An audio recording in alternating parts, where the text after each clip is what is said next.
Hey everyone, today is going to be a fun day because for the first time in a long time, we're going to be doing some testing of a ballistic panel here. Now this is from a company called OnmiProtex. They reached out to me a little while ago, asked if I'd be interested in testing out one of their armor panels. Of course, I said yes. So they sent me out a couple of these, one to shoot and then one to show off here on camera. This is a level 3A plus according to OnmiProtex. Now, many of you may be familiar with regular level 3A, level 3A being basically able to stop pretty much every pistol caliber up to and including 44 Magnum. It's even rated to usually stop some types of 12 gauge shotgun rounds, but it's really not designed for rifle rounds of any type. And there's even going to be certain pistol calibers, like certain types of 5.7. There's even certain loadings of, say, 9mm that are really designed to go through level 3A. 3A is what you see most soft body armor falling into.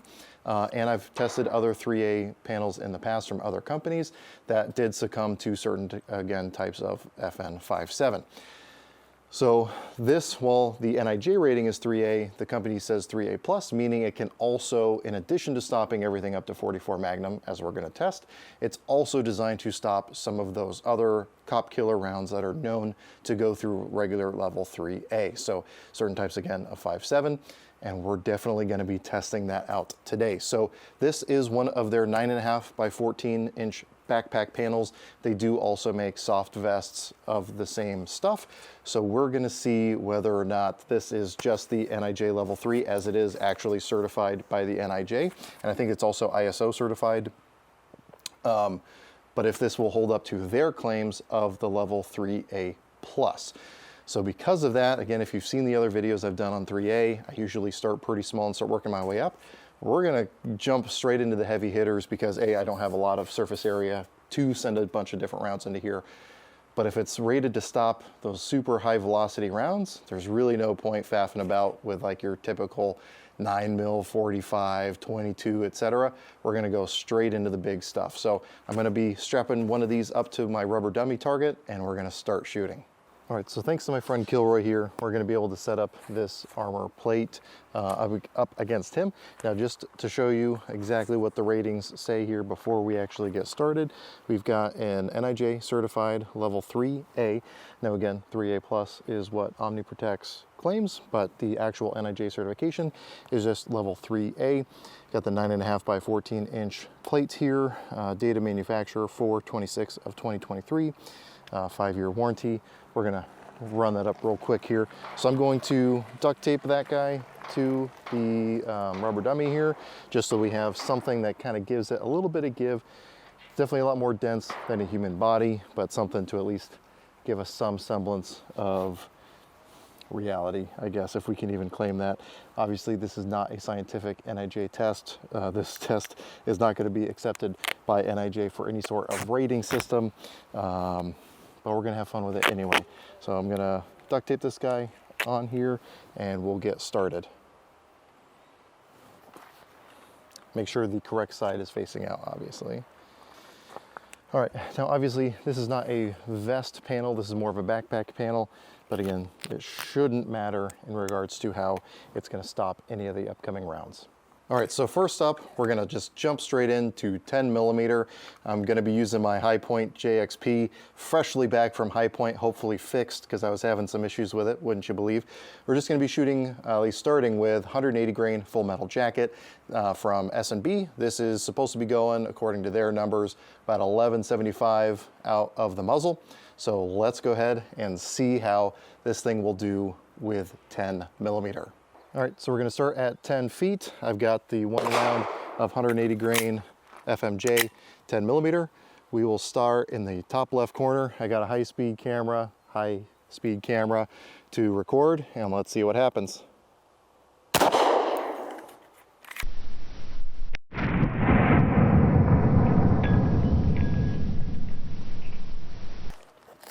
All right. I have a feeling I'm going to be going through a lot of duct tape today. So got our impact right here in the top left corner. Now it's hard because we've got a bunch of the white paint from the rubber dummy on here so you can see where the impact was. Now it blew out the back of the stitching here where it actually holds on the label, but it didn't actually penetrate through the plate itself. So if I pull that out of the way, you can see that it did get caught in there. So seemed to hold up. There is, well, and it's again hard to say because of the backing. We have a pretty surprising lack of back face deformation. Like I can feel a crater that kind of lifts off the front, but the actual depth in the back, it is, I mean, you're gonna know, and it's gonna definitely not be very fun and could still break some ribs, but it did stop it. We'll get set back up here and we'll jump into something else. All right, next up, we've got some Hornady Critical Defense 357. This is a 125 grain projectile going about 1425, 1450 feet per second, according to Hornady. This is gonna be out of my Smith & Wesson 586. We'll go for that top right corner. Make sure I get that one next up in the cylinder here. All right. Knock the plate down. I don't see a bullet hole in Kilroy there, as my wife has named him. That's usually a good sign.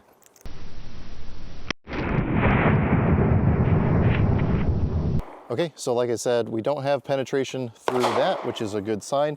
We hit it in the top right corner. Again, and I don't know, again, if it's the hard backstop we have with Kilroy here, but we've got some pretty good cratering that comes off the face of the body armor. It almost feels like the sides of the panel inside kind of wrapping around. But while we've got tearing on the back of the nylon here that just holds everything in place, we don't have any actual penetration. So I'm gonna see if I can show you, and I'll show you the other side here as well. So that was the 10 millimeter. Hopefully you guys can see that.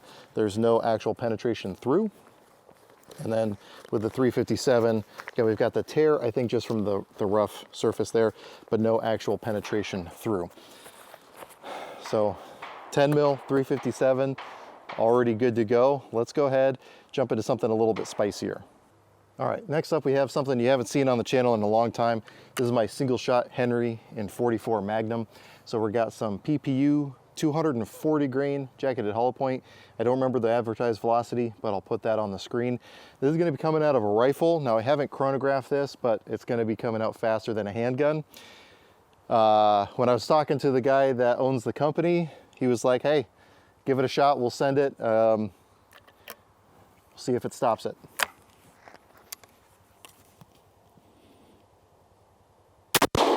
Oh,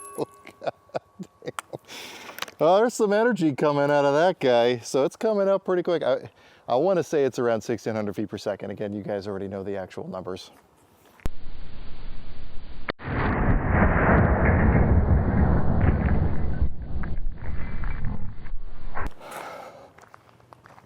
All right, so no hole in him, just a paint where the spot where the paint's been rubbed off.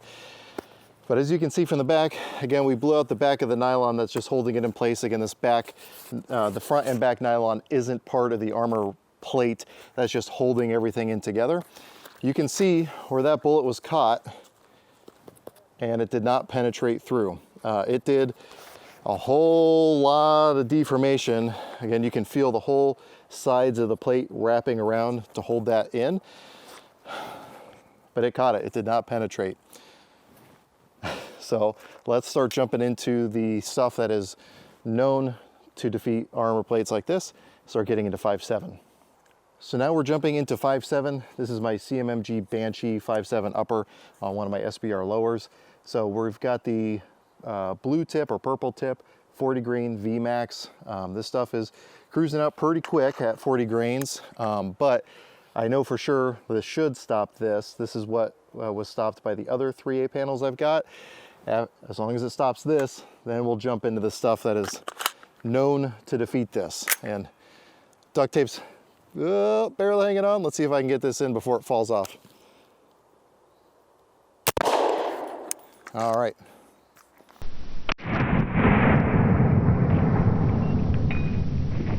It's a good sign. Again, no holes in Kilroy.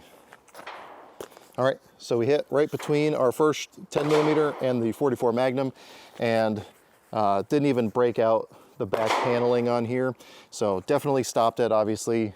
And not a surprise with the level 3A stuff I've tested in the past. Let's start jumping into the lead-free stuff and see if it'll still catch it. I'm optimistic. All right, so next up we've got the 27 grain lead-free FN57 ammo. This in the past has gone through other level 3A panels that I've tested. So this is where this is going to separate the men from the boys.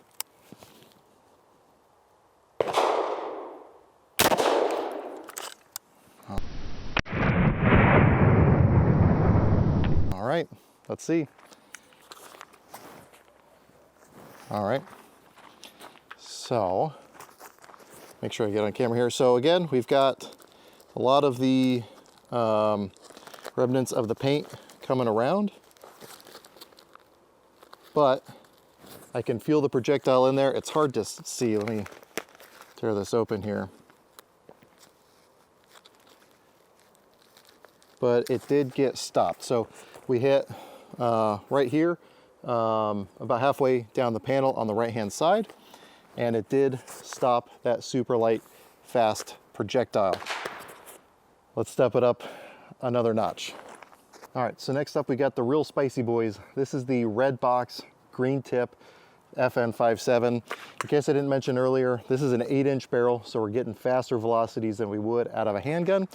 So if it stops it out of this, it'll stop it out of any of the 5.7 handguns on the market. We're gonna be going for the bottom right part of the armor panel. I also made sure to not put the tape over that because I don't want Gorilla Tape throwing off our results here. Let's see what happens. All right, moment of truth.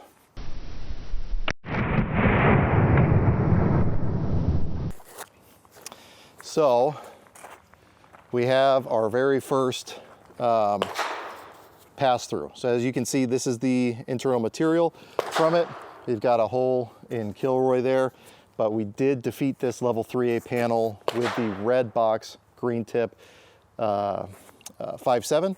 Now, had we tested it out of a shorter, like 4-inch barrel, like in one of the FN57 pistol, the Smith & Wesson, the Ruger, hard to say. I don't have one of those to be able to test. I just have that 8-inch barrel, but we did get a pass through. That's way beyond what level 3 is supposed to stop. And again, even that 27 grain has gone through every other 3A panel that I've tested. So it did punch above its weight class, but I'm not quite finished yet because, you know, while the back of this is definitely pretty beat up, we've still got a lot of good plate in there. So I want to try something a little different. So next up, we've got some Cellar and Bellet double up buck out of my Beretta 1301 here. This is 9 pellet double up buck, so we got 9 .32 caliber balls coming out with every pull of the trigger. Basically like shooting someone 9 times with a 32 ACP every time you pull the trigger. I tried to reinforce my duct tape. I'm gonna try to shoot this thing twice. If I only get one shot before it falls, oh well. I'm gonna try to shoot it twice though. And we'll try to stay closer to the top since we already know the bottom is now compromised. Granted, the whole plate's really compromised from everything we've shot at it. But let's see if it stops some double up buck. I'm standing 10 feet away. With this long of a barrel, we're really only like 8.5 feet away. Well, he fell over. We got one shot. 9 pellets is still a lot, and we knocked him over. So plenty of energy transfer again.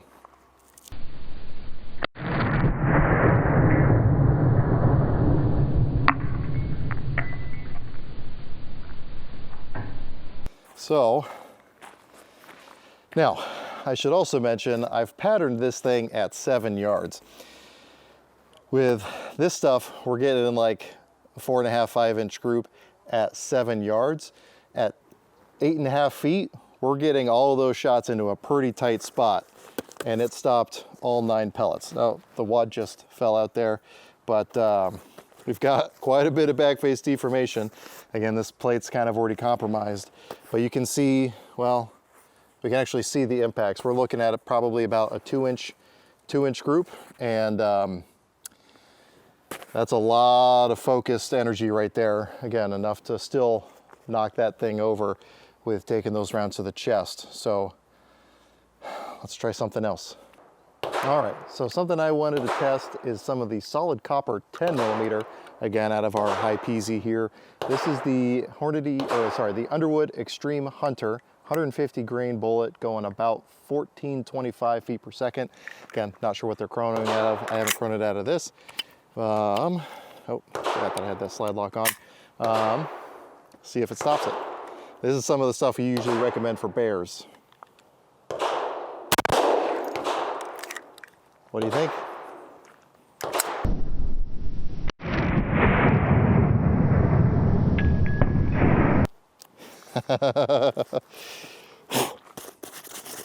Again, we got some white dust on there, but we did stop that bullet.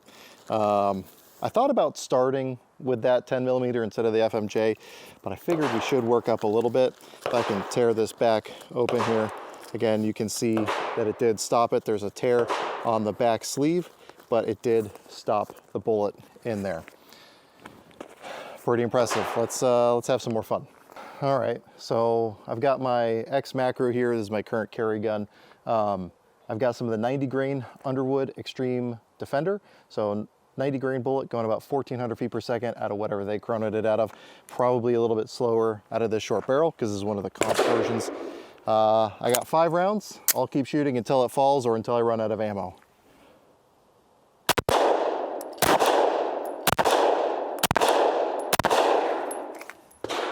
What do you think happened?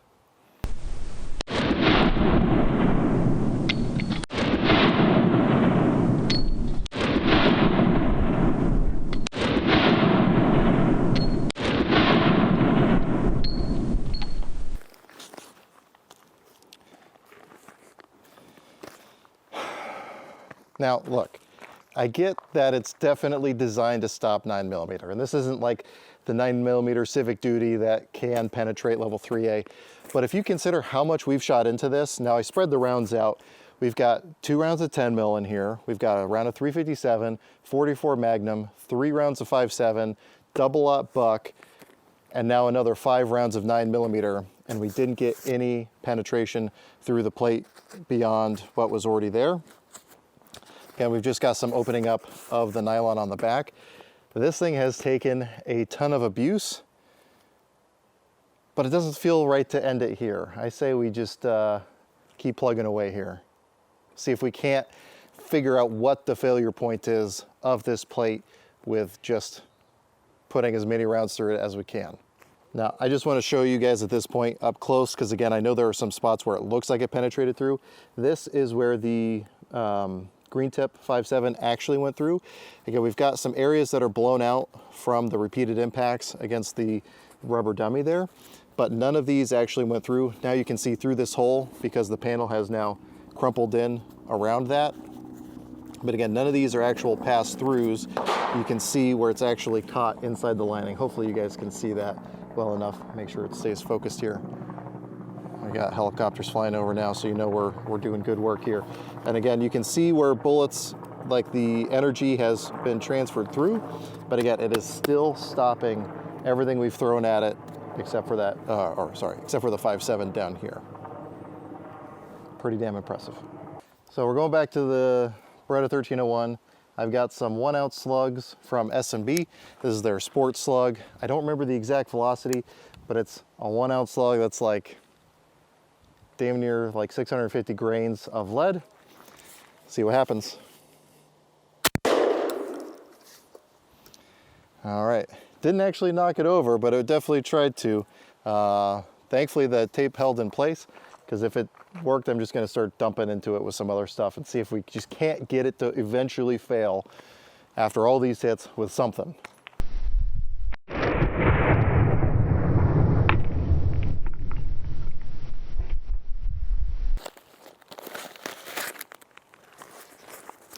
Just want you guys to see this.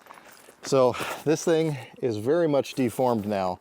Hit it right through there. You can see that big old hole where it went through, but it got stopped by the plate still, even with all the abuse it's taken so far. I am determined to get this thing to fail. We will do it. So I've got another full mag now of the 10mm Extreme Hunter from Underwood. Again, at a High Point, as I alluded to at the beginning of this video, I just got this back from being repaired at High Point. I could not get through a single magazine without a malfunction. We'll see if it is fixed now by running through 10 rounds of the Extreme Hunter into this target.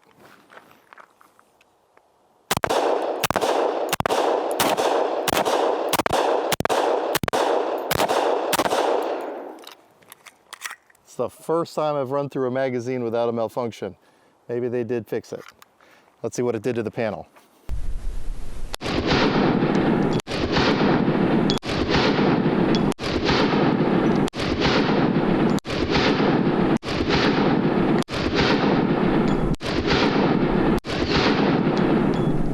You can actually see that it's sucked in through the rubber dummy, some of the filling.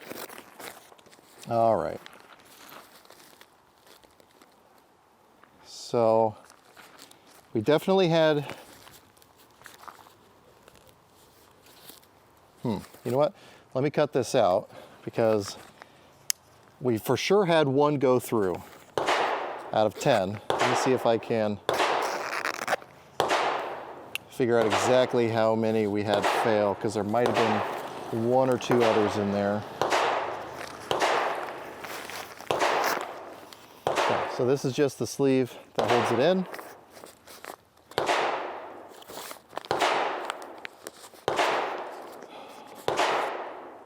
With some of the rounds, it's hard to tell. And a lot of it we're shooting into the same spot.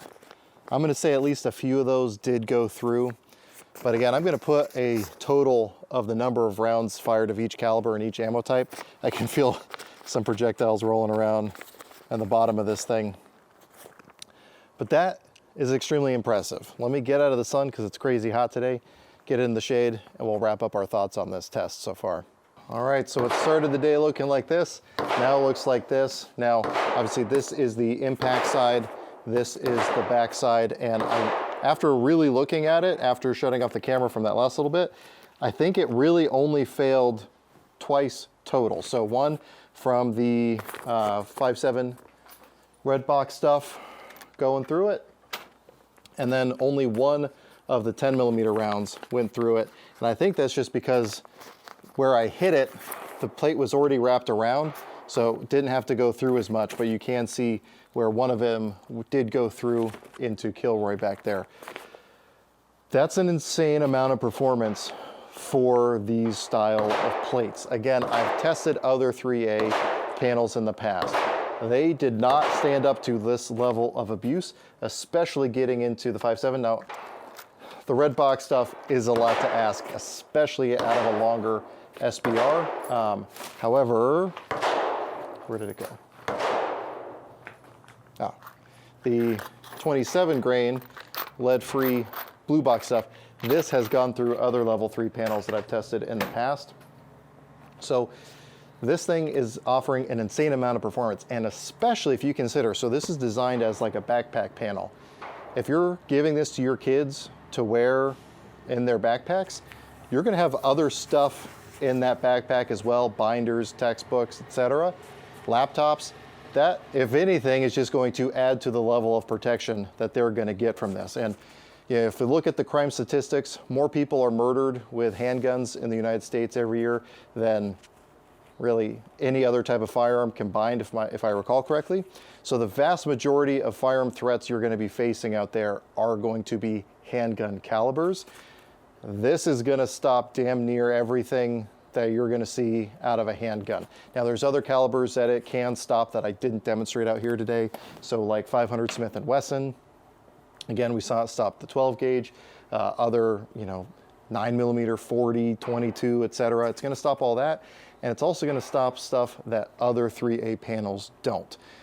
Again, I didn't really know what to expect. I hadn't heard of this company before they reached out to me. Now, in the interest of full disclosure, they did send out the panels for free, but they did not give me any money or anything like that to facilitate the test. So all the ammo that I shot is thanks to my supporters over on Patreon, because like that 10mm ammo, this Extreme Hunter stuff, is not cheap. That one magazine was a pretty pricey magazine to finish off the testing here. But again, I think the performance of this plate speaks for itself. Now again, is it the most purely scientific test out on the internet? No. Having the rubber dummy as a backstop just gave us something there, but it's definitely providing more resistance than like a human body would. But I think, again, the results speak for themselves. Now, at the timing of this video, I don't have any discount codes or anything like that for you guys, but these panels by themselves are just around 200 bucks, which is a very reasonable price for a level 3A plate of this level of performance, especially since this is actually NIJ certified. Again, they call it a 3A plus. NIJ only has level 3A, so that's what these are actually marked as, because that's what they're actually certified for. But again, as you saw, it will stop other threats that other 3A panels will not. So maybe we'll do some more testing with this stuff in the future. Let me know what you guys think. What was the most impressive thing that it stopped in your mind? And what would you like to see something like this tested with in the future, should we get another opportunity to test one of these things out? But I can tell you that I feel pretty confident if I were to have one of these, that it's gonna do exactly what I ask of it. So anyway, again, I want to say thanks to my patrons for helping to make a video like this one possible. Because of their support, I do all my content over there early. We have some exclusive content. This last week, I was actually over in New Hampshire visiting the Sig Sauer facility and their training academy. Separate from my YouTube channel, it was just because I work at a gun store, it was through that. So I didn't get a ton of video and photos from that, but I did do daily updates for my patrons, showing them some sneak peek behind the scenes stuff that I was able to see over there and do over there. So if any of that stuff sounds interesting, or you just want to financially support the channel, definitely follow the links in the description down below. But anyway, as always, I hope you got something out of this video, and I really appreciate you watching.